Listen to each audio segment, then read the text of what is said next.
the grievance, and a written letter will be issued in the next few days. Would you please join me by standing for a moment of silence and the Pledge of Allegiance?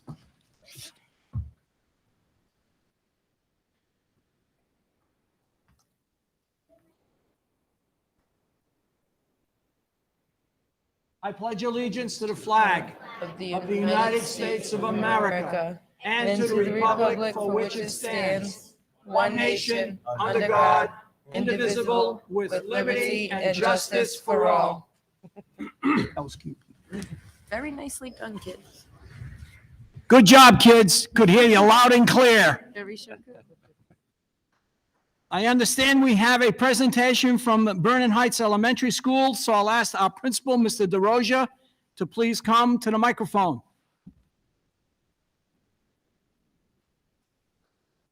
Good afternoon, good evening, everyone. Seems like I was just here with you guys last session we had, right? Right. So I'm really excited to introduce you to the Vernon Heights community. Thank you, parents, for being here with us tonight, and thank you to all our students for coming out here this evening. We have a really awesome presentation for you this evening. It's academic teaming.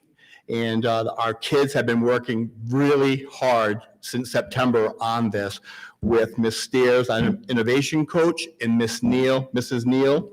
We've been working really hard to tie this all together, and you're going to see a really awesome description of what it should look like. So we are excited. I don't want to waste a lot of time up here. I'd like to invite you down here to join in with some teams. Okay. So come on down.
Okay, so my name is Ms. Sears. I'm the innovation specialist at Vernon Heights, and today we're going to be talking about academic teaming, and we're going to have an opportunity to see exactly what the students have been practicing for the last 4 months.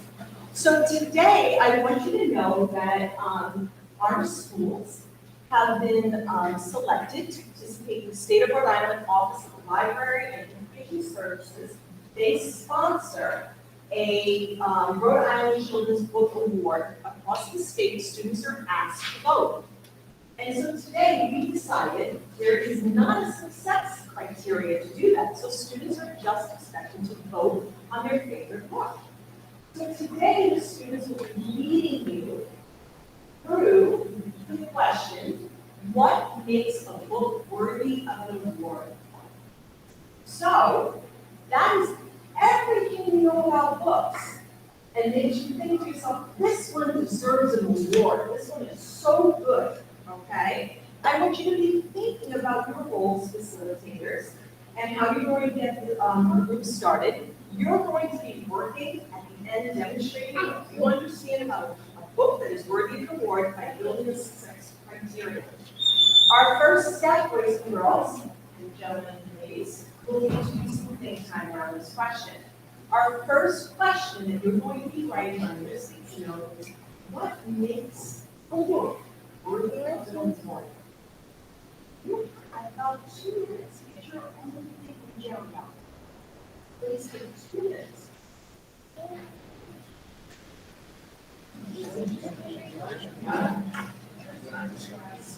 Hey, I'm gonna dock you if I don't get that pen back.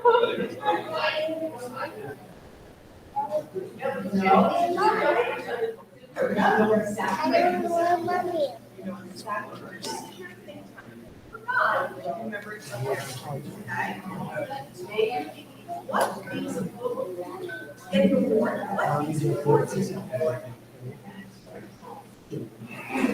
Yeah. Here. Here. Here. Here.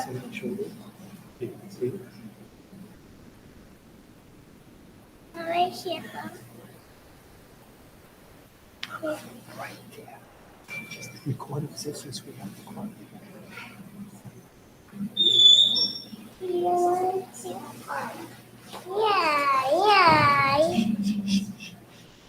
I want to go on Mimi Daddy. I want Mommy. Should be right back, okay? I want to see Mommy. Okay, what's in it? Mama.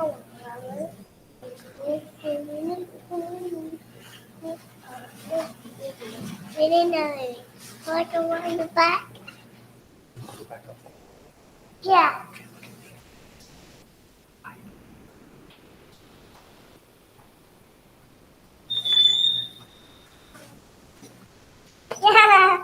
Yeah.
So much.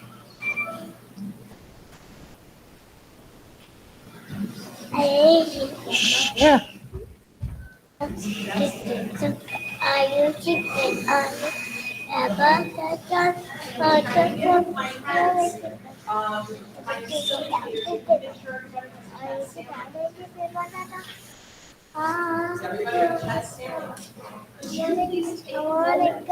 Show the chat Stanley to the adults at your table and show them how to use chat Stanley.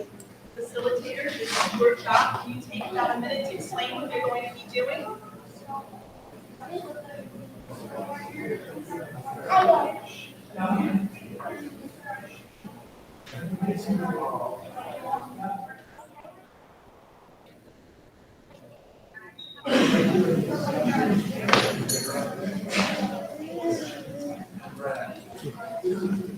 Nice to meet you.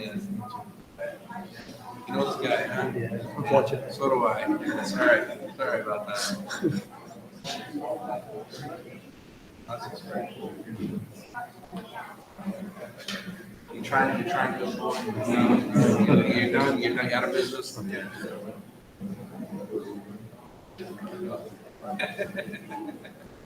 right. Yeah.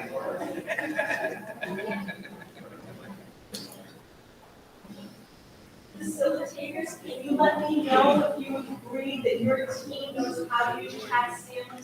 Facilitators, show me that your team is ready.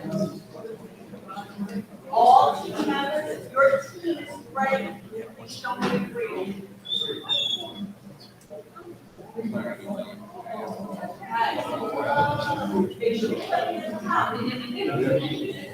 Giovanna, show the results to the table, how to put it at the top.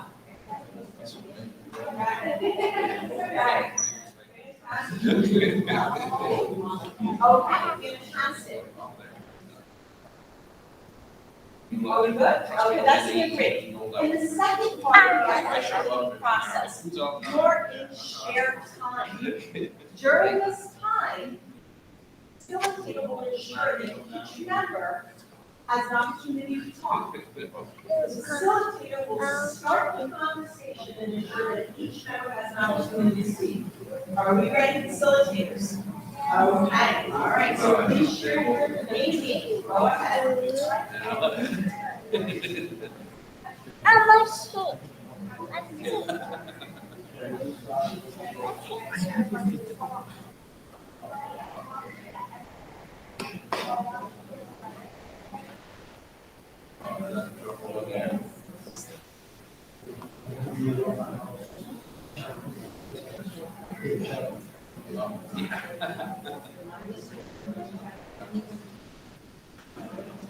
Go, sorry.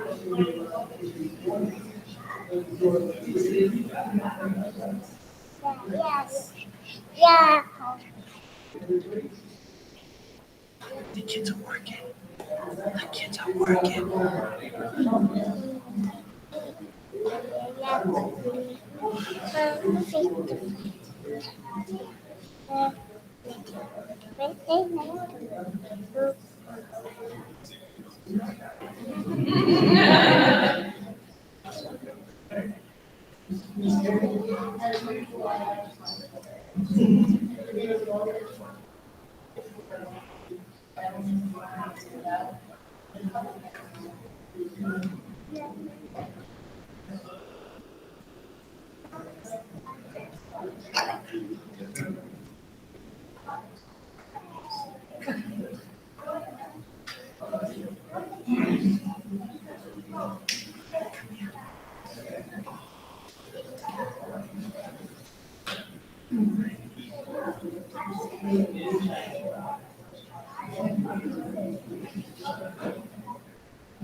And we're getting ready for consensus. So the last part of the academic community protocol is summary time.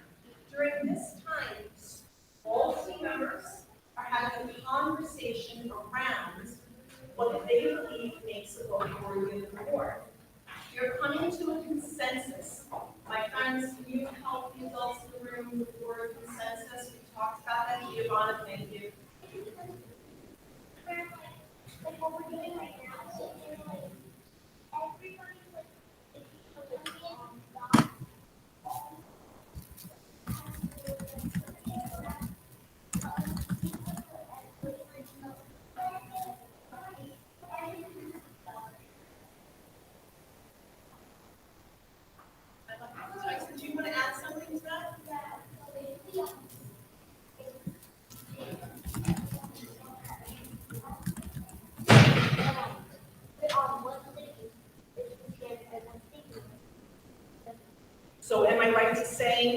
And what is the rest of the team? Is that, you are in consensus with that definition? Excellent, okay.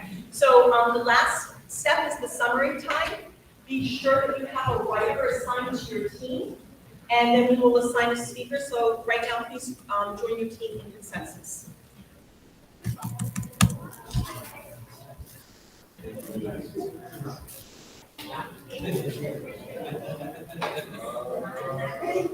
Oh, yeah, I know, that's what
Make sure that my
team has formed a consensus. My team, if disagree, my team has formed a consensus.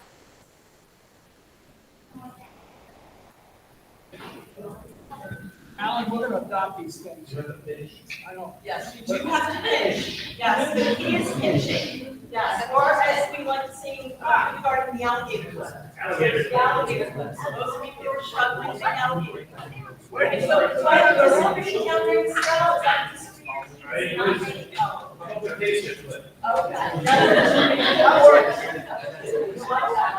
I can use that. And, I see, here are your points from I have everybody. Okay, please make sure the consensus is in the center of the mat.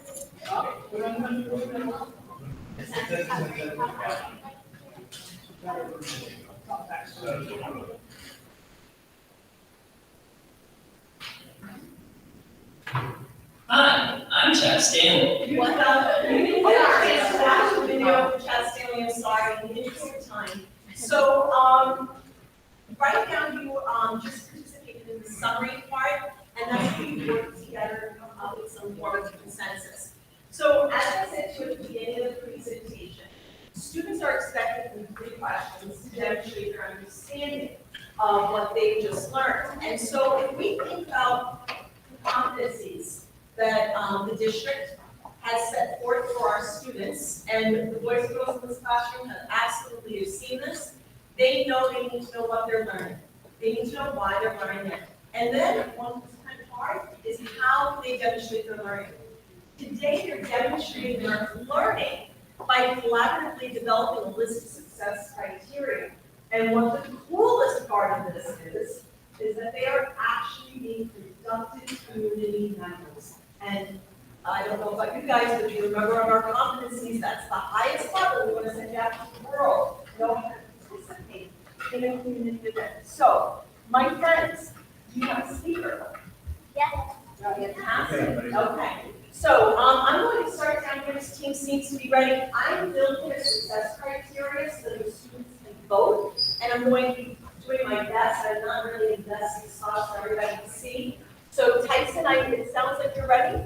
The rest of the team members, direct your attention to Tyson. What we mean with the book work we working for the award is the incoming details, content of the pictures, and it's fun to do. Okay, so I hear interesting details. I heard fun to read, and I missed the second one. Content that describes the future. Ooh, content that describes the picture.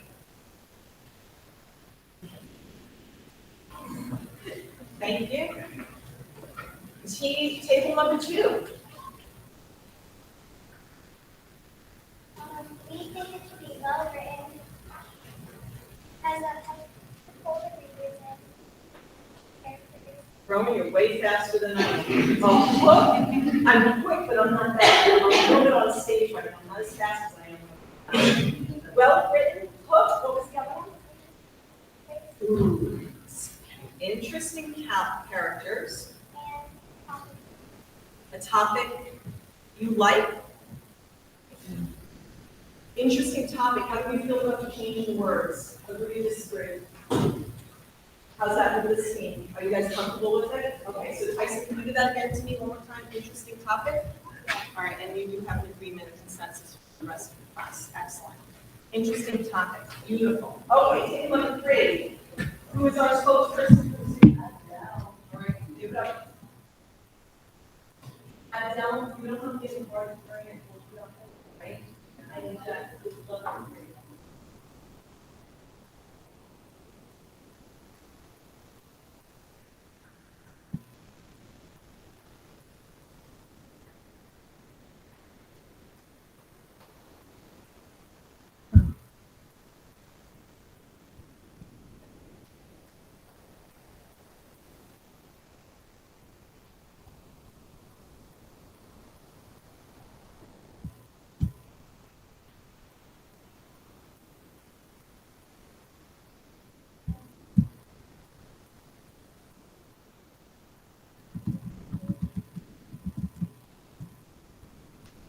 I just heard interesting character traits and such. Is that what I heard you say? Like that check marks for that?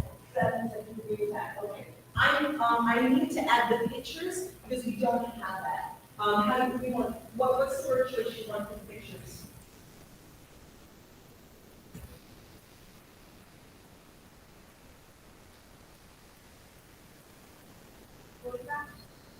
Oh, okay, no, I'll take pictures. It's not wrong with it. Is there a word that you want to take pictures? Any kind of jumpy pictures? Fine with you guys? Interesting, we're going to interesting, right? All right, so we have these interesting pictures. We're going with that one. That sounds good. Right, and we'll know you like it because you voted for that, Dell. How does that sound? All right, does that make sense?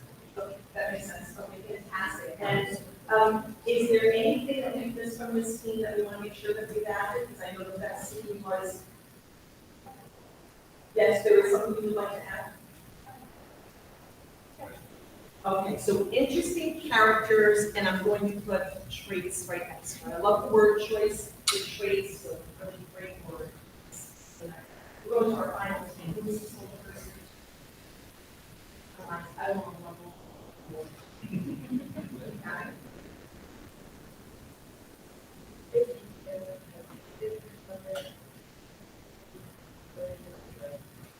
good details. And I'm going again to that interesting characters that scene. And what was the last one? The cover, I think you said?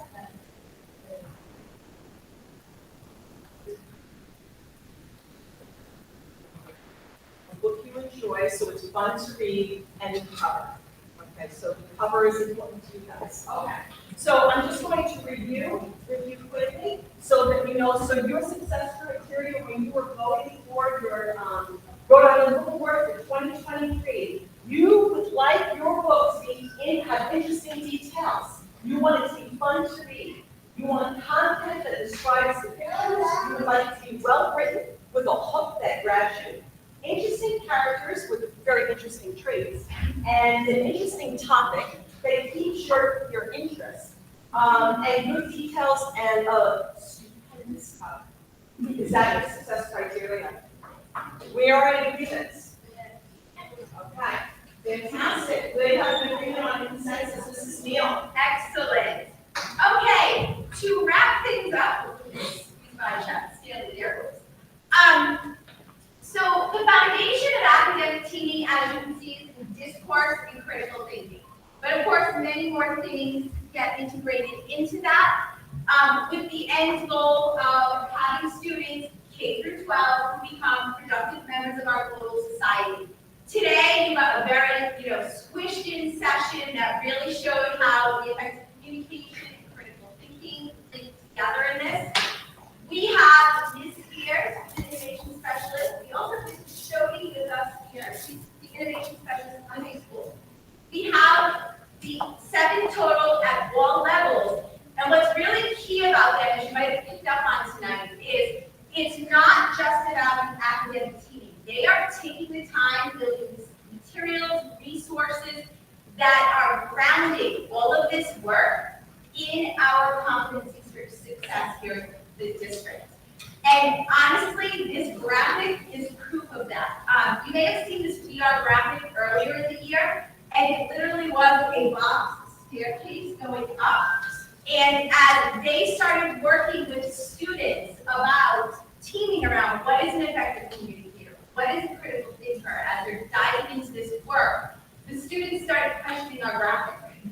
Does it mean we have to go in order of the squares, the way the things are written? Our children were going, or we started with a small child and went up to adulthood, and they felt like that meant they couldn't learn to be, critical thinkers when they were adults, or so they literally tore our graphic apart.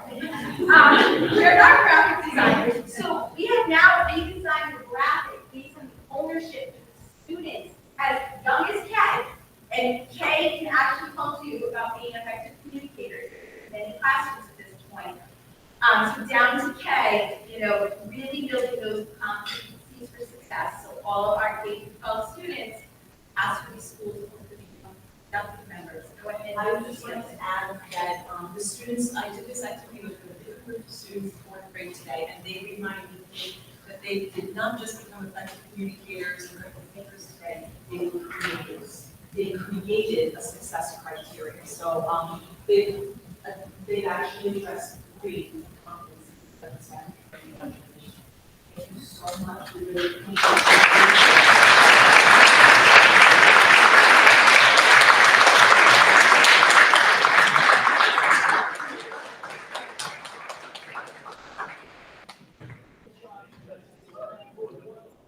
Thank you, parents, very much for bringing children here.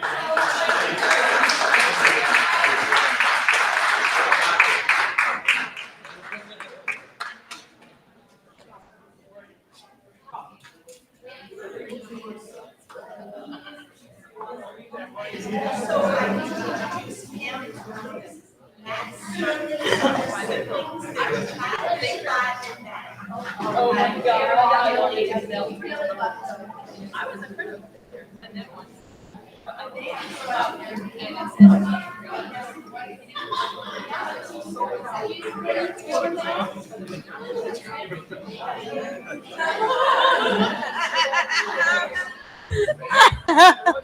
Al got jokes for days. He said, can they teach that to the mayor? Her card will only hold agree on 4 corners. Disagree. That's it. Oh. No, she'll hold up the question part and we'll just ignore it like you see it. She'll just throw the card away. These are on. Right.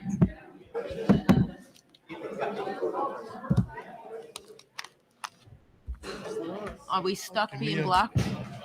Are we done? Do they hire themselves out? Because I think we really should teach that to the mayor.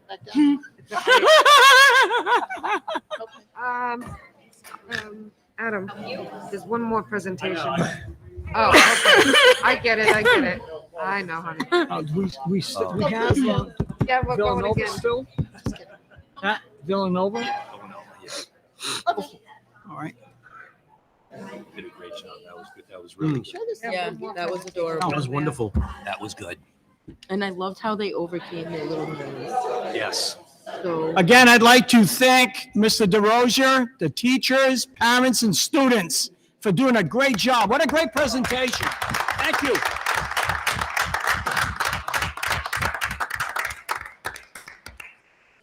Now we have one more presentation from Villanova. I'll ask our principal, Ms. Luca, to come to the mic, and we'll go from here. Good evening. Hi. good evening. Good evening. I'm really proud of our I Explore team. They are phenomenal in our building. They work together seamlessly. And it's great when a team comes up to you and says, we'd really like to present to the school committee instead of us having to go out to ask. We're really fortunate also to have Dr. McGee come and visit, and he saw an amazing podcast, and he really liked the stuff that they were doing. They're going to present a project on social media, which is integrating some of the technology that's already in the building and some of the new fantastic technology that was ordered for them this year.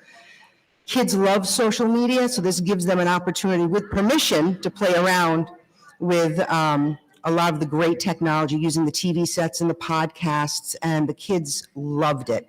And it gives them an opportunity to be a star and see themselves on TV. We have two fine gentlemen from the team of 4 here this evening, Ian and John. And they're really excited and proud of their presentation and the work they're doing in the school. And we thank you for listening. Sure. Thank you. Did it go out there? Yes. What do we? You're gonna go. Hello, everyone. We're going to have a presentation up there, so we don't know if you're actually going to be able to see it. So come on down, grab a seat, get comfortable.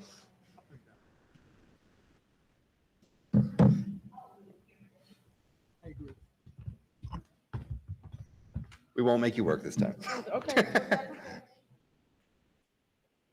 Hi, how are you? Nice to see you again. You show up.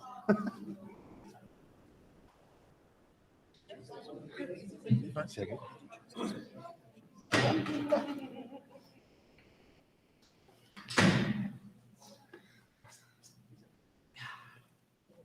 Oh, they're there. Okay. Slow. Thank you.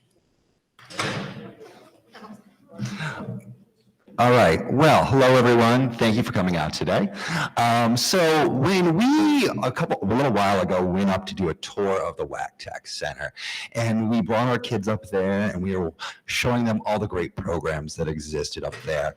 And as we were going around, we noticed the digital media program and the great work that the students were doing up there. Students were taking photos during our tour, and we realized that their students were creating great media from start to finish. And not to be outdone, we said, our students can do that as well. So when we got back to the building, we put our heads together and started thinking, what can our kids do? And we saw those lovely TVs in our hallways, and all of a sudden the light bulb went off, and we said, we got this. So we thought about the equipment we had, and at the beginning of the year, we acquired some great equipment, a studio lighting package, a camera, and some other microphones, etc. So we started to run a little experiment with our students to see how they'd respond to putting a camera in front of their face and a microphone in front of their mouth.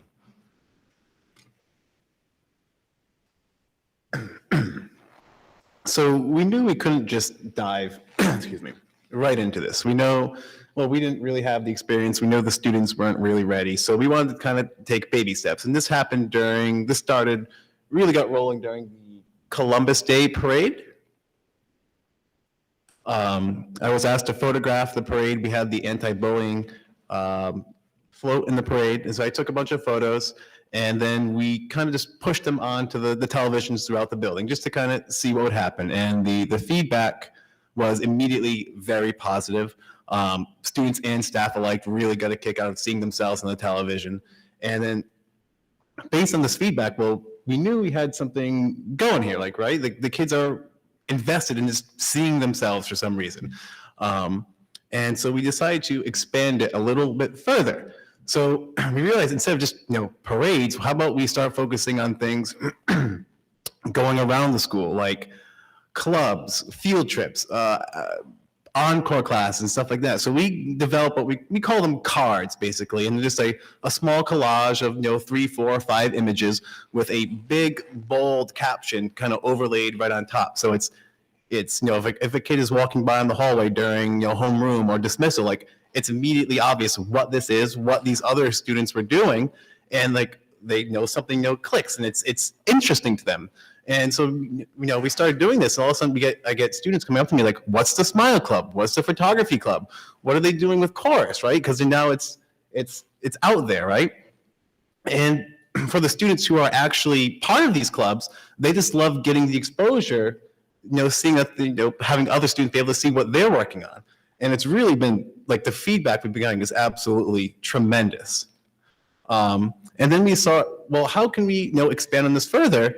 And we learned that the televisions actually, with the whatever particular visual sign package we have, that is actually capable of displaying video content. And we're like, well, we just got all this new equipment that can do video. How can we utilize this? So during our iExplore class, when we had a little downtime, I started setting up this little green screen setup right here. Thank you again, Al, for getting that for us. So what was great about this, as I walked into my classroom, I had my students saying, "Mister, when are we going to get to use that? Mister." And right there, that's the hallmark. You've caught them right there. So I said, no, we're going to wait a little bit. So finally, we pulled the trigger and we said, all right, I need a volunteer. And we thought something minor. I grabbed my Yeti mug off my desk and said, I need you to sell this to me on video.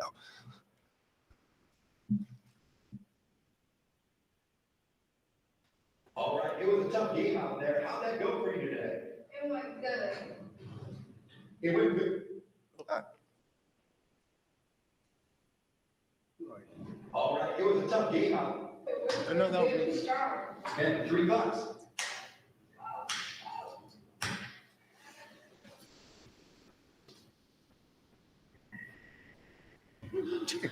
All right, it was a tough game out there. How'd that go for you today? It went good. It went good, but you didn't win. It doesn't matter. I got my favorite cup over here, Yeti. It helped me stay hydrated and healthy. That's amazing. I'm glad you're getting sponsored. Keeps you hydrated. What else about the game today? How are we going to come back from this horrible loss? Well, with my Yeti cup.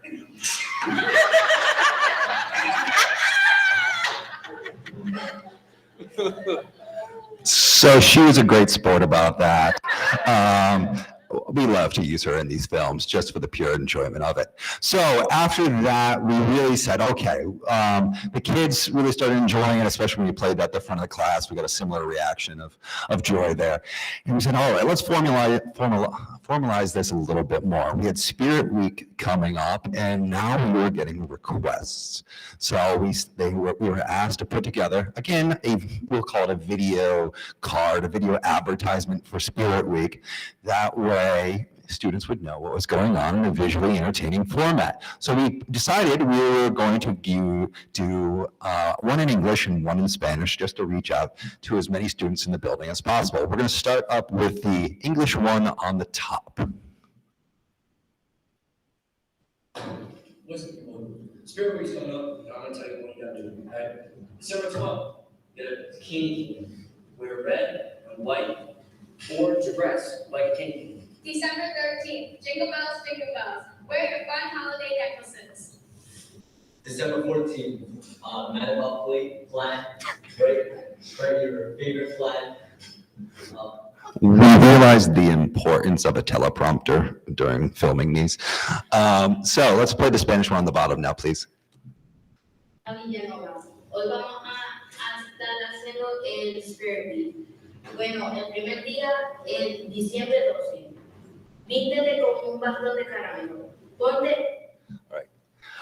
So one fun little anecdote about that is we were trying to figure out how to say Grinch in Spanish. Nobody really knew, so we ended up on Senor Grinch. All right, so after that, we then were approached by our 6th grade, and they wanted to run a hot cocoa fundraiser just before the holiday break. And previously in iExplore, we did a food stylist program a couple of years back where we taught the students how they actually filmed all those awesome food commercials where burgers are falling from the ceiling and somehow magically assembling themselves. So we took some of those skills and put them together to make a very simple but yet highly entertaining video for the hot cocoa or the Cocoa Shack.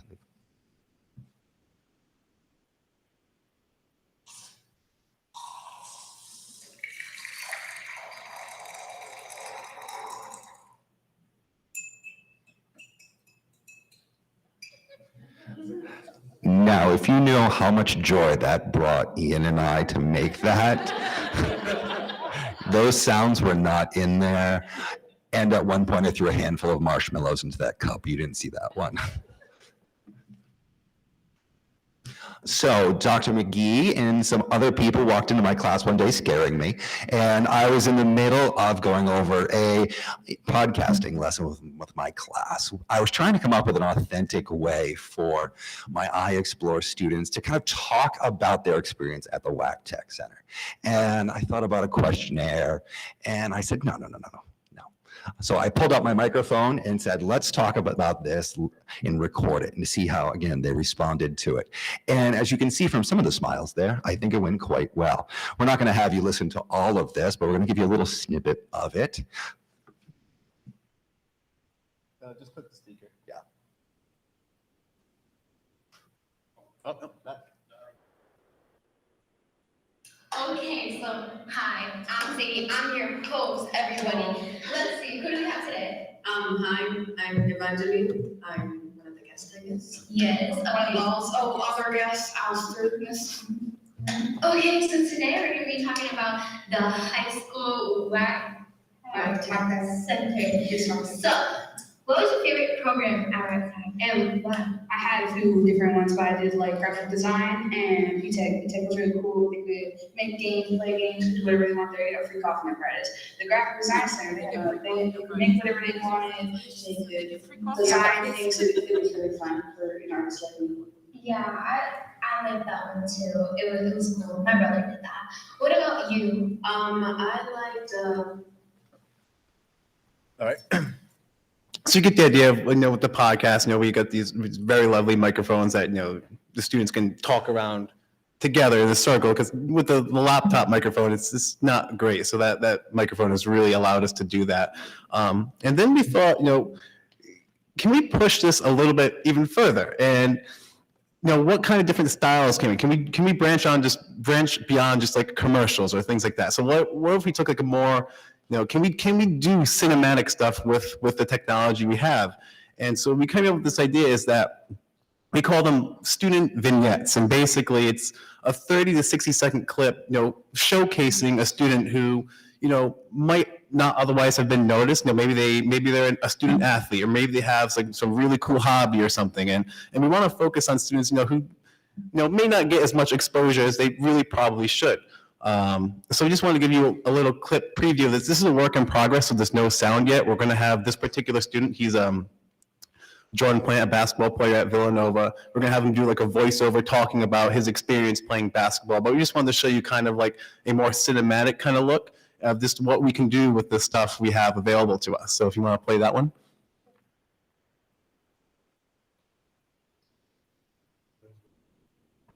Oh, no, can you mute it?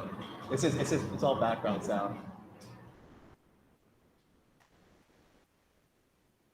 So this is eventually going to have like a voiceover of him talking with captions, so you can see what he's trying to do, and talks about his struggles trying to play basketball, and you get the idea. We're trying to go for like, can we do like a more cinematic kind of thing here? And we're trying to expose the students to as many different types of media as possible. We want to start with student athletes, but we're hoping to branch this kind of thing out into all students, basically anyone who's interested in having like a showcase presented on the televisions around the building.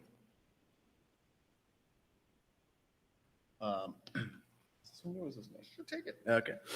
All right. So basically, our ultimate goal is for students to completely create content, start to finish, on their own. We're talking writing scripts, planning it out, storyboarding, filming, everything, even like to the very editing and to the very final piece. So we realize there's a lot of opportunities for even further different content types. We could perhaps have students do skits, news reports, talk shows, or even expanded longer form content that we could perhaps, maybe someday, or something that, obviously a very curated and moderated form, have some kind of like Villanova YouTube channel or some repository to put longer form content that, like if students work together to create like a little skit or TV show, it'd be great for kids if they're, have some extra time during SDL or even at home, be able to watch this stuff and expand on it.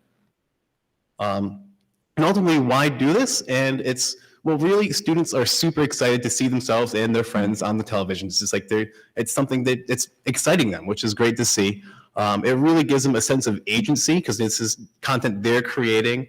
It helps build a feeling of community and ownership in their school, really, because like this is their school, this is their stuff. They're on the school televisions, and ultimately, it gives students an opportunity to express themselves creatively in ways they really might not be able to. So we just want to thank Dr. McGee, Brad, and everyone else. We don't really know what goes on fully in the background when we put in a request for something. So thank you everyone here who's had anything to do with this that I am unaware of. We appreciate when magical gifts show up for us. That makes us feel lovely. So thank you again. Thank you.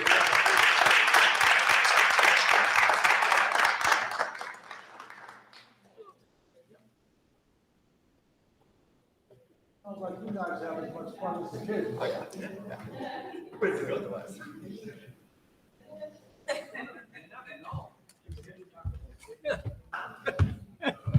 Might be. Yeah.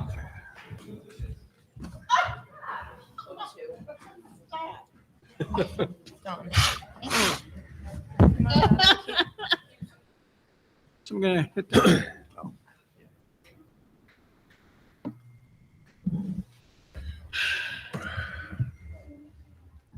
I want to thank you again for this presentation.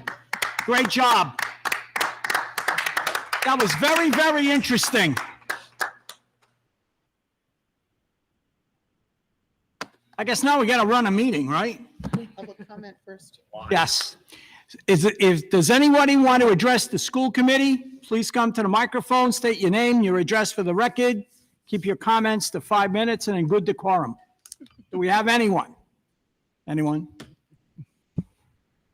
Hearing none, Dr. McGee will go into recognitions and announcements. Thank you, Mr. Chairman. I want to first start with the two amazing presentations, the first from Vernon Heights Elementary and the one that we just saw from Villanova Middle School. Now, our iExplore teachers are still here. That was amazing. You're right. When I went into your classroom, when Dr. Holt and I went into your classroom that day, and we were just bouncing around the school, right? Just getting in the classrooms. I wasn't planned, walked in and saw your students actively engaged in a podcast there were other groups that were watching them. And what I thought was really great is they didn't miss a beat. They didn't skip a beat. And then when they finished, you had the other groups who were actually providing feedback to them. And it was well thought out. The students were really providing really meaningful feedback. It was a great lesson. And I said, the school committee has to see this, because this is just an incredible lesson. So I want to thank both of you gentlemen for the work you do. It's tremendous, and what you're doing is a part of those the competencies in our district. And students are learning how to collaborate. They're learning how to critically think. They're learning how to problem solve. They're learning how to communicate with one another. And they're doing it in fun ways by seeing themselves on the TVs that we have in the building. And it really is. It's engagement at the highest level. And it's getting our kids invested in their education and in the school. So I want to thank you both very, very much. Great job. In Vernon Heights, they aren't here, but the academic teaming is something that our innovation specialists are working on this year. And again, goes to our competencies, our district competencies. Our kids here this evening were just amazing how they were collaborating, communicating with one another, because that's so important. Again, one of our competencies is communication. They just did an amazing job. The teachers are doing an amazing job with those students, and that's going to be expanding. We have innovation specialist coaches across the district at each level. So these types of activities, and it's not really a dog and pony show. It's not like, we're just doing this once in a while. This is something that's embedded into their content, and it's embedded to into the lessons. So it really is phenomenal. There are so many good things happening in this district, and we just saw 2 examples of them here this evening. So I am so proud of our students and our staff and our administrators. It was amazing. Thank you to both of those. The first recognition and announcement I have, the only one I have, is this morning I was very, very honored to be at Woonsocket High School, where the Rhode Island Department of Education, specifically one of the deputy commissioners, Kelvin Roldan, the Office of the Post-Secondary Commissioner, and the College Planning Center of Rhode Island hosted a FAFSA, free application for free student aid event for our seniors and any senior parents of our seniors who wanted to attend. It was a great opportunity. Dignitaries spoke about the importance of completing the FAFSA form, even if you're not sure if you want to go to college. It's critical because, as we explained to our seniors this morning, the tuition costs of college, unfortunately, are extremely high, and they need all the help that they can get in terms of financial assistance. So, and then after that presentation and after that, the dignitaries had a chance to address our students. They were able to then go into the library and were provided with assistance if they had either started the FAFSA or if they hadn't started the FAFSA. There were a lot of people there who assisted them in that process. And again, not everyone goes to college, and that's okay. But even if you're not planning on going to college, it's something that you really should fill out, because you never know, you might change your mind. So I want to thank all of those people that were at Woonsocket High School this morning. And with that, Mr. Chairman, that concludes my recognitions and announcements. Thank you, Dr. McGee. Anyone have any comments for Dr. McGee? Mr. Bourget, I just wanted to say, to piggyback off of the 2 performances that we've seen tonight, I think it's really great too, because it also shows how different groups of different kids can come together for that little bit of time that they're working together and have a discussion like that, and kind of put all differences aside, and it's all different walks of life that are actually sitting together in a group and having those discussions in both of those groups that were here tonight. So I just think it's very great that we're able to get our students to sit down and have conversations like that and put their differences aside. So Thank you, Mrs. Costa. Anyone else? Mr. Chair, Mrs. Kapiskas. it was great to see kids engaged like that and learning and showing us how they learn and what they learn. And I just want to piggyback on that and say test scores aren't everything, people. Yeah, absolutely. Learning is what's important. Absolutely. I wish I had my card. I'd say I agree. Agree. I'll make a motion to receive and place on file the recognitions and announcements. We have a second. Second. Second by Mrs. Costa. All in favor signify by saying aye. Aye. Next, I'll make a motion to approve the December 21st, 2022 open meeting minutes. Do we have a second? Second. Second by Vice Chair Burke and Mrs. Costa. Any corrections to the minutes? Dr. McGee, roll call. Chairman Bourget, Yes. Vice Chair Burke, Yes. Mrs. Kepiscus, Yes. Mrs. Costa, Yes. Mr. Leclerc. Yes. Next, we'll go on to the consent agenda, and I'll make a motion to discuss and approve the consent agenda. Second. Do we have a second? Mrs. Costa jumped the gun, seconded it already. And does any committee member want to take any items out of order in the consent agenda? Dr. McGee? Chairman Bourget, Yes. Vice Chair Burke, Yes. Mrs. Kepiscus, Yes. Mrs. Costa, Yes. Mr. Leclerc. Yes. Next, I'll ask you, Dr. McGee, to give us your superintendent's report. Thank you, Mr. Chairman. I'm going to begin with personnel. You have on your Chromebook, you have the personnel appointments and changes as of January 11th, 2023. From the last school committee meeting to this evening, we've hired 2 full-time employees, one a math teacher at Woonsocket High School, and second is a second grade ESL transition teacher at Harris Elementary School. We also have 2 non-certified positions, a custodial position, second shift at Coleman and the Career Center, as well as the Chief Operating Officer, Facilities Secretary to the Chief Operating Officer. Next, I want to talk briefly about the proposed Cass Park Athletic facility. I just wanted to share with the committee, at some point soon, I will reach out to Mayor Baldelli Hunt and to her team to sit down to discuss the needs of the fields that we would need at Cass Park. I have had an opportunity to meet with our high school athletic director, Nancy Giordano, our principal, Mr. Gio, as well as some coaches and other staff from the high school. And just to give the committee a sense of what the needs are based on what's at Barry Field right now and what would need to be transferred over to Cass Park. We would need, in terms of football in the fields, we would need 7.5 fields. 1 practice, 1.5 practice fields for football, and 1 game field. So that would be 2.5 fields for football. For soccer, boys and girls, we would need 2 fields, 1 practice field and 1 game field. Field hockey, we would need 1 field, and that field would serve as both the practice field for the team as well as the game field. And then track and field, we would need some throwing areas, and those would be 2 separate fields for themselves. We would also need an athletic field house because we wouldn't be able to utilize the locker rooms at Woonsocket High School. Number 1, they'd be too far away. And number 2, they just can't accommodate the needs that we would have. For the locker rooms, we would need, for the fall sports, we would need 2 locker rooms for the football team, boys soccer, girls soccer, field hockey, and cheerleaders would be sharing the same locker room, but each would need bathrooms and showers. For the spring sports, we have Woonsocket High School JV baseball and the middle school baseball team, which actually they practice here, but they play at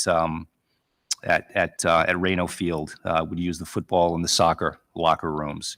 In addition to those athletic field house locker rooms that are needed, within the field house, we would need just additional restrooms for the officials who would be officiating games at that location, a coach's office with a bathroom, a coach's locker room, some storage closets, a utility room, ice machine, an area for an ice machine, as well as an equipment room. So I just wanted to share that with the committee. I know that we have so far there's a softball field that we have at Cass Park, and there's been talk about obviously moving those fields, which I am a proponent of moving those fields to Cass Park. provided we have enough space there to accommodate the needs that we, that our student athletes have at Woonsocket High School. So I don't know if anybody has any questions at this point. The one thing I want to mention is if we're setting up a meeting with the mayor and her administration, I think we also have to include the city council, because I don't want to have 2 meetings or 3 meetings where someone or one group within the city that has to make a decision on this is left out, because we're going to have to repeat the process all over again. So if we include the council, the administration, and the school committee, one and and done. any folks that we need in terms of the coaches, we need to bring them in, because it looks like a lot of this can be moved over when you look at the rendition, never mind the architectural plans that the mayor says that she has. The rendition certainly looks like we need more fields, but we have to figure out how we're going to work out the practices, the games for all our teams, especially during the spring and the fall. And how do you stack up the practices? Because the last thing we want, especially in the fall, is that practices at night. I know you can put some lights up, but these practices happen during school days. So you can't have kids doing practices late at night and you got to go home and do homework. This doesn't make sense. So that all has to be worked out, and to see if Cass Park doesn't accommodate our needs, then where do we go? Do we work at the field between the middle schools? Do we go to River's Edge, which is near the Armed Forces Park? Or do we still have to keep, and probably have to keep some at Barry Field? But all of that has to be discussed and identified, so that before one shovel goes into the ground to start digging up the gravel, we should have a plan that encompasses the needs of the school department, along with the blessing of the administration and the city council. Anyone else on this? Mr. Leclerc. And I agree with you. I think it's a viable plan the mayor has, but I really think we need to make sure we get what we have now. We have to have a complete set of fields and an athletic field. All those things need to be there. If we can't have those there, then we have to look for a different plan. But I thoroughly believe that there's some viability to it, but we need to make sure that the Woonsocket Education Department is whole. When I look at the rendition, if we all looked at this rendition, I don't see a clubhouse there. No. I don't. I don't either. You have a bathroom situated at the beginning of the Dion track right now, but that certainly is not a clubhouse, or can be expanded a clubhouse. And the clubhouse has to be a lot closer to the school and into the football field, and that has to contain all our needs. Everything we've got at Barry has got to be translated and be brought here, because we can't use the school. I agree. Mr. McGee, Dr. McGee, can you email me that list also? Yeah, I can email that Right. to Why all don't the you members. send it to all Yeah, of us? I will. Yeah. All right, thank you. Yes. Okay. And this list is being sent to the mayor? Not Oh, yet. not yet. Not yet. Okay. I've yet to reach out. I'm going to be reaching out Okay. so that we can start the process of talking about what the needs are there. And probably you need to reach out to President Beauchamp on the council. Just give me a prize of what's going on. Yes. Thank you. Mr. Chair, I'm sorry. Mrs. go ahead. Kapiskas. Go ahead. My question is, I didn't listen to the most recent city council meeting, but the meeting before that, when the mayor discussed Cass Park, she mentioned that this isn't for the schools, it's for the community. Correct. That's a little concerning to me, because if we're taking away the school fields at Barry and making a park that has fields for the community, are we now competing for those fields? Are we now competing for that field space? That's a concern I have, and that's something we most certainly have to square away before we move forward with anything, because if we're competing, basically, who's going to control the use of the fields? Is it going to be controlled by the school department, or is it going to be controlled by Parks and Recreation? Are they going to make us pay rent to use those fields? Are we going to have to schedule it? Are we going to have to be competing with people who may be paying to use those fields? All that needs to be ironed out before we can even think about moving forward. And to the best of my knowledge, it hasn't even been discussed. Not at all. One of the things that I have heard in the past from prior councils, that there was a thought of transferring the deed restrictions from Barry Field to Cass Park, which I think cannot be bless you. done. And I think it's frankly nonsense. I don't see how you do that. So if you can't do that, because if you transfer, so that means you could transfer restrictions anytime you want. We can't do that with the deed. We certainly can't, but that was the thought. I agree with you, Mrs. Kepiscus. I think all of those issues, not only the transfer of fields and material, is who is controlling the complex, who will pay for the complex and any renovations that are made, since it's a city park, yet we will be using it for certain sports, but yet it'll be open to the public. So a lot, and then the security over those parks. Right now, Barry Field is fenced in, locked. Cass Park is not. So there's a lot of questions that has to be dealt with by the mayor's administration and the city council and us, as well as the school. I agree. And I've been asking one other question about Cass Park that I still don't have an answer to. What effect does the removal of all this gravel they're talking about have on the water table? There's a pond in the middle of Cass Park. And I don't know whether or not removing this gravel may have I'm a carpenter's daughter. This may have an effect on the gravel may be there to help control the flow of water. And I keep asking, I've asked at least 2 city council members, current city council members, to inquire. I've not heard anything as to whether or not that's even been thought about. It is low and there's a pond there. And the last thing we want to do is build a field that's underwater. I agree with that. I don't think there is an answer right football, now. and I then don't you think have they've gone sinkhole. that far because, first of all, they wanted to get permission. City needed permission to just go dig the gravel, get it started. But in terms of looking at the entire, the ecology of it with the DEM, I don't think. All we know, we have to preserve the waterways. Once they dig the gravel, it's too late. Never mind. If that's used for water retention. And if you yank out all the trees and knock down the hill, I don't know what the impact is. The other question also that will impact the fields is the odor from the waste treatment plant. Now we got a hill that's sort of protecting it and the trees. Supposedly, from what I've understood, that those tanks are will be worked on, and there will be some improvement. I don't think you'll ever eliminate the whole, as Mr. D'Agostino says, but you know what? It'll get better. However, all the impact that you're talking about, I have no idea. I don't think anyone has a clue at this point. Okay, thank you. That's a wait and see kind of thing. Vice It's Chair always Burke. been a wait and see. Vice Chair Burke, I Well, know you had just some quickly, I thoughts. wanted to add to Patrick's list, because I don't think he mentioned it. We'd also need facilities for spectators. Correct. We need facilities for them. And you didn't talk about facilities for the visiting teams. They don't go into the same locker room as the home team.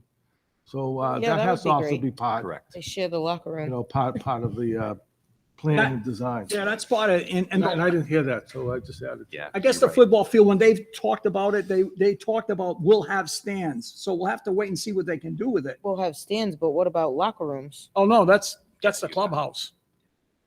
The clubhouse is a whole separate entity. In the clubhouse. Yeah, but a place for the spectators to use, facilities for the spectators. Yes. That's what I'm talking about. Yeah. Right. And that wasn't mentioned as a building, so. Yeah, And but it has like to you be said too, bathrooms, the you're right. opposing teams don't use the same locker room, so they would need their own. They locker would, room. right. Is there anything else on Cass Park at this point? If not, Dr. McGee, you have one more item. I do have one more item, the district strategic plan update. So our current district strategic plan ends at the end of the school year. It was a 3-year plan. We are starting the process of our new district strategic plan, which is a 3-year plan. We're starting that process this month. We're going to be sending out at the end of January a survey out to the stakeholders, to families, to staff members, to community members, et cetera, to solicit feedback about the district so that we can start making plans, as we put together our new district strategic plan. We're also going to be scheduling focus groups. We're going to have a focus group for students, for community-based members, for administrators and the leadership team in the district, for parents, for staff, and for the school committee. I sent out a message 2 Fridays ago, I believe, through my community update, just letting the community know that we're going to be starting the process of our new district strategic plan. I'll be sending some specific information out on Friday about some specific dates for these focus groups. The parent focus group, we don't have a time. Well, we have a tentative time of 3:30 on January 19th. But again, I'll be sending the specifics out on Friday. So, and we're hopeful that we're going to get as many parents and community members as possible so that we can get their input and feedback, as we start the process. So I'm very excited about that. And, really the district strategic plan is a critical document. It's the document that tells the community what our mission, what our vision, what our goals and objectives are. And you saw that tonight with the 2 presentations by our schools. We live that. Our teachers and our students live this document, and they demonstrated it here this evening. So I'm very excited about that, and I'm hopeful that we get as many, stakeholders involved as possible as we begin this process. With that, Mr. Chairman, that concludes my superintendent's report. Thank you, Dr. McGee. Any committee member have any comments, questions regarding the strategic plan at this point? I'll make a motion then to receive and place on file the superintendent's report. Do we have a second? Second. Second by Mrs. Costa. All in favor signify by saying aye. Aye.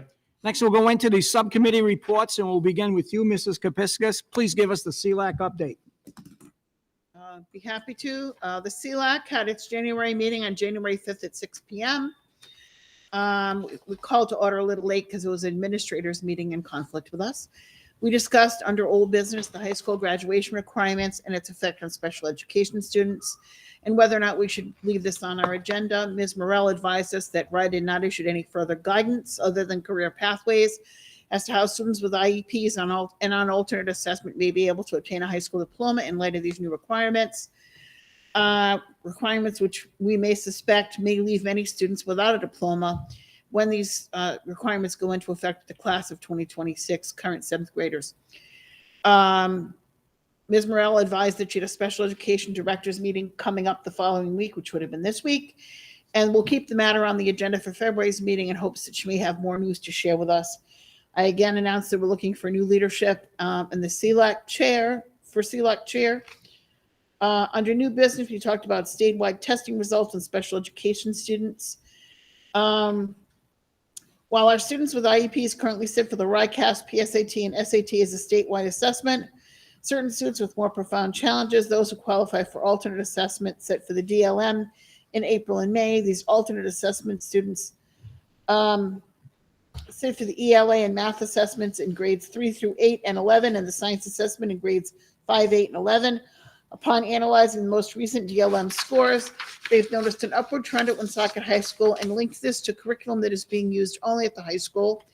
Because the same curriculum is available at the middle school, but it was not being fully utilized, there is now a plan to expand that curriculum into the middle school and into the elementary schools as well. While both state and federal authorities want less than 1% of our student population being qualified for alternate assessment and to take the DLM as opposed to the RICAS, PSAT, and SATs. Woonsocket has not met this goal for many years because we will not force a student who cannot be successful in a statewide assessment to take that assessment just to meet this ratio. We are currently down to about 48 to 50 students across the district who are taking the DLM. Before COVID, our percentage was for proficiency our percentage of alternate assessment students against general population was 1.9%. Now it's 1.83 for ELA and 1.79 for math. All aspects of the student's life are considered to determine whether or not students need to take the alternate assessment, as this labeling of students is undertaken with great care. With regard to most recent assessments, Ms. Morell reviewed the percentages, but I was unable to keep up. But in summary, in ELA, math, and science, the WD was not far off from state averages. That is, we are generally lower than the state averages for proficiency, but higher than the state averages for partial proficiency. Comments from the superintendent. Dr. McGee advised about the development of the WED's new strategic plan. He just went over that, so I won't bore you. Special Education Department advised that ESY, extended school year planning, is underway, with teachers collecting data for qualifying students and discussing qualification questions at IEP meetings. The district is on track to complete all those district IEPs by May 1st, with all fifth grade IEPs done by February 1st, so as to permit planning for middle school and middle school transition. I, as school committee liaison, advised that our next meeting was tonight, Wednesday, January 11th at 7 p.m. And I promised that our meeting would be shorter than our last meeting. For those who are interested in policy subcommittee, I advised that the policy subcommittee was meeting on January 10th, which was yesterday. The next CLAC meeting is on February 2 at 6 p.m. virtually. The link is included in the minutes that was shared to everyone who is on my list, and the meeting adjourned at 6:29. Thank you, Mrs. Kepiscus. Does anyone have any questions, comments for her?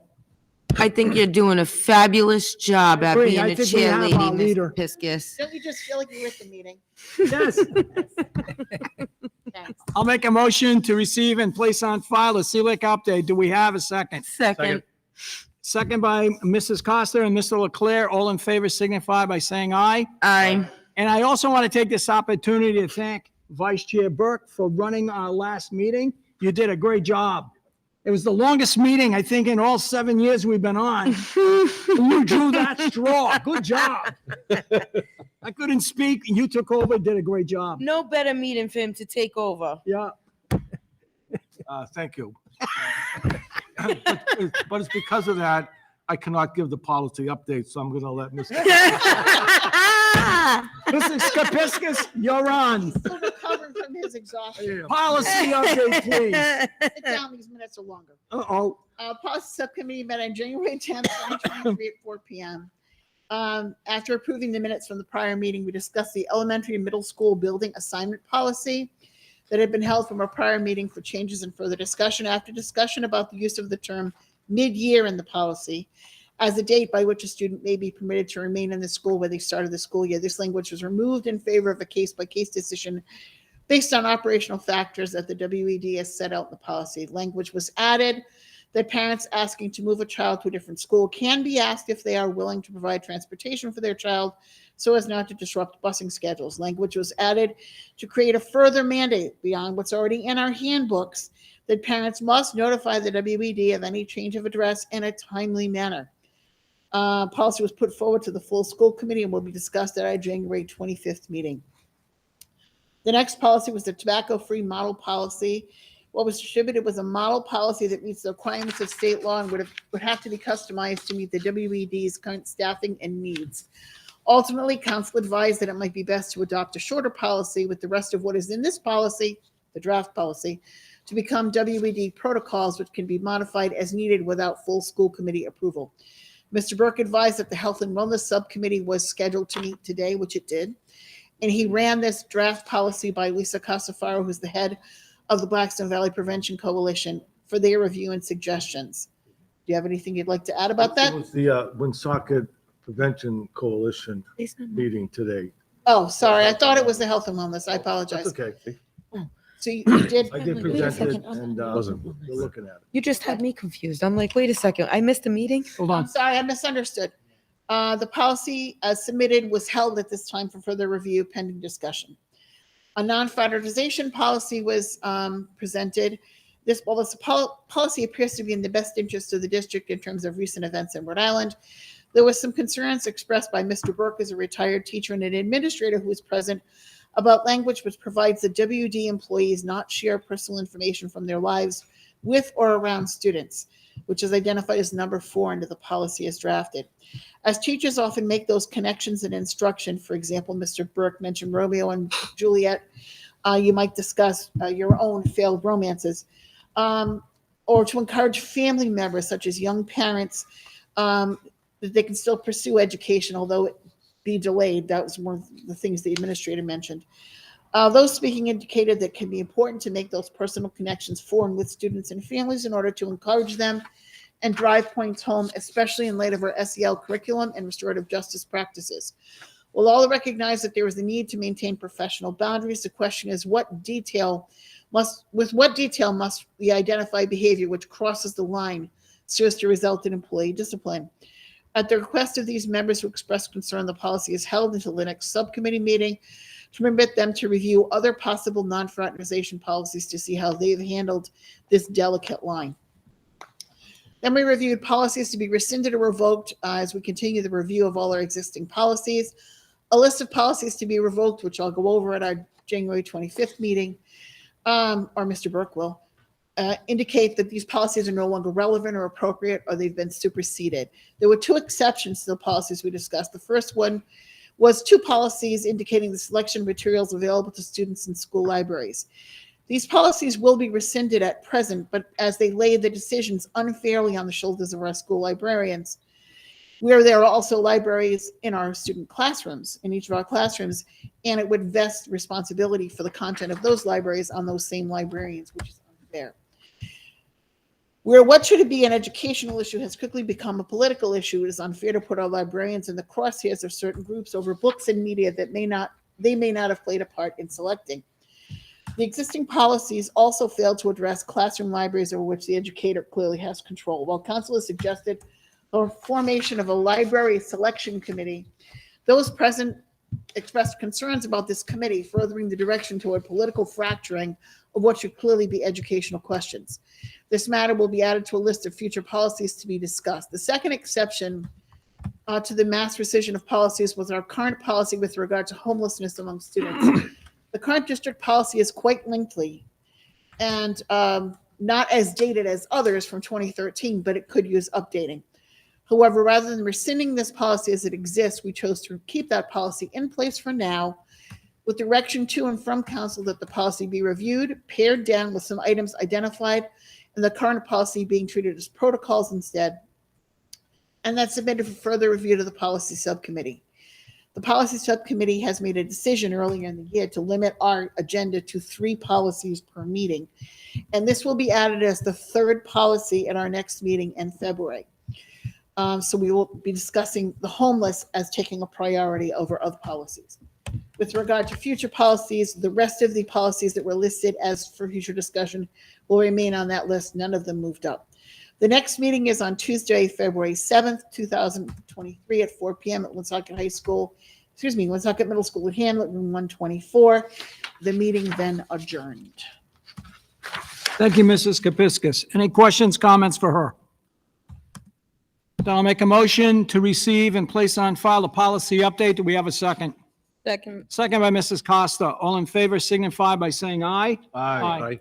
We were going to have a facility safety and security update, but we did not have a meeting. Unfortunately, the agenda was not posted on time, and so we have to reschedule that subcommittee meeting at a future date. Next, we'll go into conferences and discussions, and I'll ask our Director of Operations to give us the facility and technology update. Mr. Notoriani. Thank you, Mr. Chairman. So my report this evening is the standard format. For the technology department, as of today, we have 18 work orders in the system, which is a significant reduction over the past 2.5 years. It appears that we're finally getting caught up post-COVID. So I'm happy to report that we're trending down towards the single digits, and I hope to be there relatively soon, which means our response time is rather quick. During the past month in December, our technicians distributed the new Chromebooks that the school committee generously approved earlier in the fall. During the months of January and February, we will continue to distribute new Chromebooks at the Villanova Middle School and Woonsocket High School.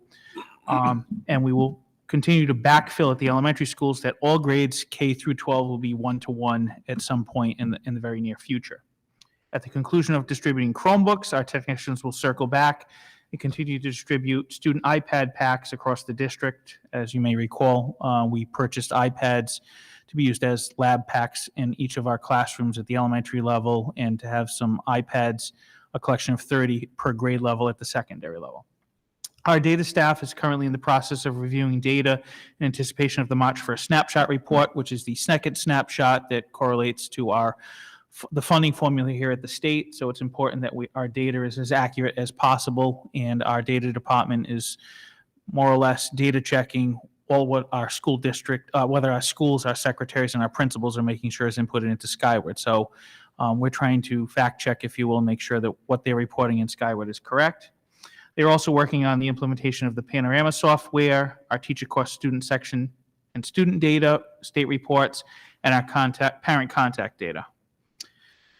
Our student registration process, while we have ongoing student registrations, we're in the process of planning and organizing a K-registration event for sometime in March. This event will be for anticipation of the 2023-2024 school year. Our facilities custodial staff are currently operating with 3 vacancies, which is down from what I've reported in prior meetings. As of today, we have 109 work orders in the system, which is down from the 300+ work orders that I've reported in the last few months. So the facilities department, as vacancies have lessened, they've been able to get out into the buildings and make many more repairs. As of today, the 109, approximately 2/3 of them are either waiting for a vendor to respond, or we're waiting for parts that are on order due to supply chain issues. For transportation, Durham has made some improvements to the arrival and dismissal times. There are still delays with the afternoon pickup due to various reasons, and I'm expecting during the February Facility Safety and Security meeting that Durham will be presenting options to improve services for the upcoming school year. So we will have a few options for the subcommittee to review and make a recommendation to the full school committee in anticipation for the next school year. For safety and security, we are waiting for a shipment of the equipment for access control key fob systems in the district. You may recall you approved a purchase a few months back. Due to supply chain issues, we're still waiting for all the equipment to come in, but once it does, we will add additional key fob access to all of the buildings at the request of the building principals and the faculty and staff. The radio walkie-talkie system is currently being installed. They installed repeaters in multiple buildings, and we're waiting for the additional radios to arrive. We anticipate having a new radio walkie-talkie system that works district-wide and is universal, which should improve communication. And last month, one of our facility supervisors walked through with the fire marshal to review the inspections that occurred earlier in the year, and we're currently looking to see what updates we need to do, and I'll be bringing that back to the subcommittee and eventually the full committee as to what type of repairs we need to make in the district. And that concludes my report for this evening. Thank you, Mr. Notarianni. A couple of questions. Remind me again what the Panorama software is about. What do we use that for? Panorama software allows us, so in education, we have multiple platforms and different points of data, and it becomes cumbersome for our educators to be able to access it because you have to log into one system here and one system there. So Dr. Holt, in doing some research, I believe it was the end of last school year, and through a grant that she was able to obtain, has purchased software that allows us to take all the different data points and bring them to one location, thereby being more efficient in providing the data points to be more accessible to the teachers in the classrooms versus having to remember to log into this system for this and this system for that. And that takes away, obviously, from instructional time and other planning purposes. Thank you. The second question I have is with regards to Durham. You said, they've been late a couple of times. Are they short of drivers, or what's causing some of the delays in the pickups? To be frank, Chairman, I'm of the opinion that the way the transportation is currently set up, based on the number of buses we have in the fleet, it's not indicative of a lack of drivers at this time. We have enough drivers for all of the buses. What we run into, quite frankly, is the timing between our schools. The dismissal time between our schools is very limited. So oftentimes, in order to get through the traffic, for example, at the middle school to get to the high school, if students are being dismissed and there's any type of delay in the dismissal process, or if there's any traffic backups for whatever reason at the middle school, that impacts the arrival at the high school. And then the buses get caught with the dismissal traffic of faculty, staff, and students at the high school, which delays them getting the high school students out through their runs, and then delays the pickup time for dismissal at the elementary schools. It's a cascading effect. One of the solutions would be for us to add additional buses, which would be an additional cost. Some of the other things we're exploring is looking at adjusting potentially the start and end times of schools next year, even by just a few minutes, If buses are being delayed to arrive to a different school by 5 or 10 minutes, if we can adjust the start and end times across the district, and taking into account that we have different start and end times at the elementary level, we might be able to pull off a change that will eliminate all of the late arrivals. So that's one Is the possibility. key issue for the high school Cass Avenue and that being a bottleneck? And if yes, then wasn't there discussion about finding another entrance through Ellsworth? I know the Career Center, I think, uses Ellsworth, but what about the high school? Is there a way to see if there'd be another entryway? We did explore that as an option. Unfortunately, even if they pick up at Ellsworth and they loop around because they have to go through some of the neighborhoods, looping back, they still hit traffic from dismissal at Aylesworth. Got it. We did explore that you are correct. That was an option we explored in the past. However, it turned out not to be feasible. The high school administration also would need to work through the logistics of dismissing students through the back entrance, and that posed to be a challenge on them that I'm not sure for whatever reason they couldn't seem to overcome. Yeah. So rather than burden them with that challenge, they've got enough burden on them with other things at the district. We're looking to find different solutions. What's the status, since we're talking, you mentioned safety, what's the status with safety training for our teachers? I know that was discussed.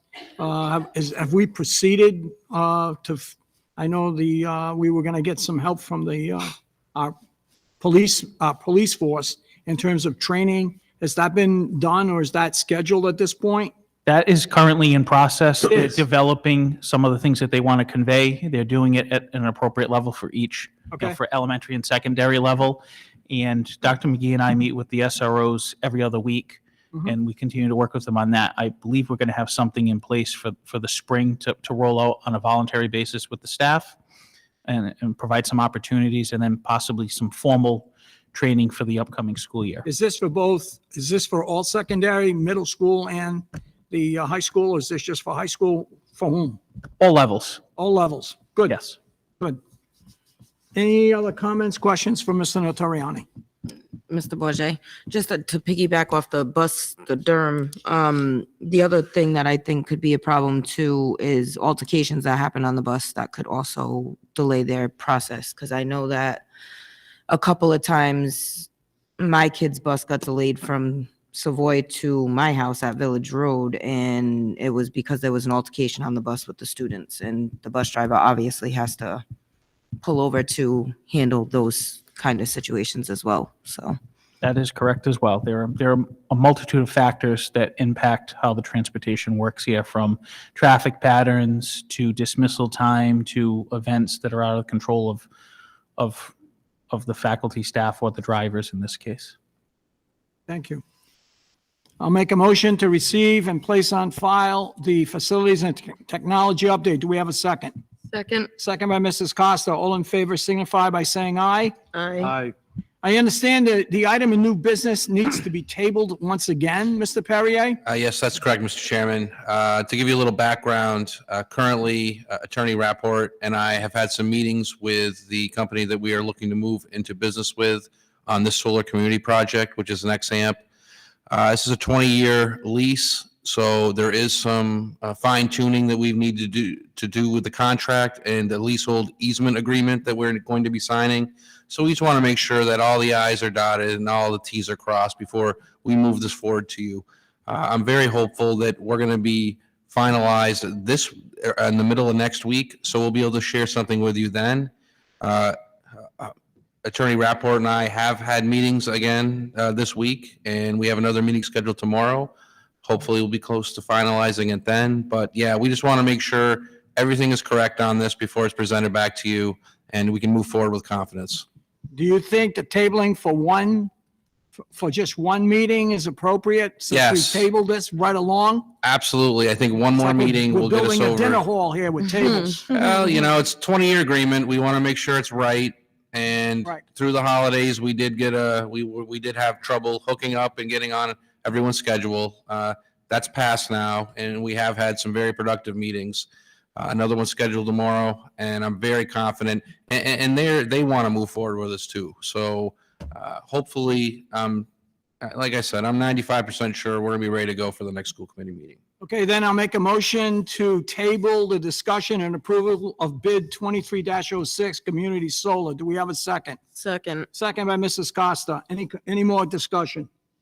Dr. McGee, roll call. Chairman Bourget, Yes. Vice Chair Burke, Yes. Mrs. Kepiscus, Yes. Mrs. Costa, Yes. Mr. Leclerc. Yes. Having no other items on our agenda, I make a motion to adjourn at 8:36 PM. Do we have a second? Second. All in favor signify by saying aye. Aye. We are adjourned.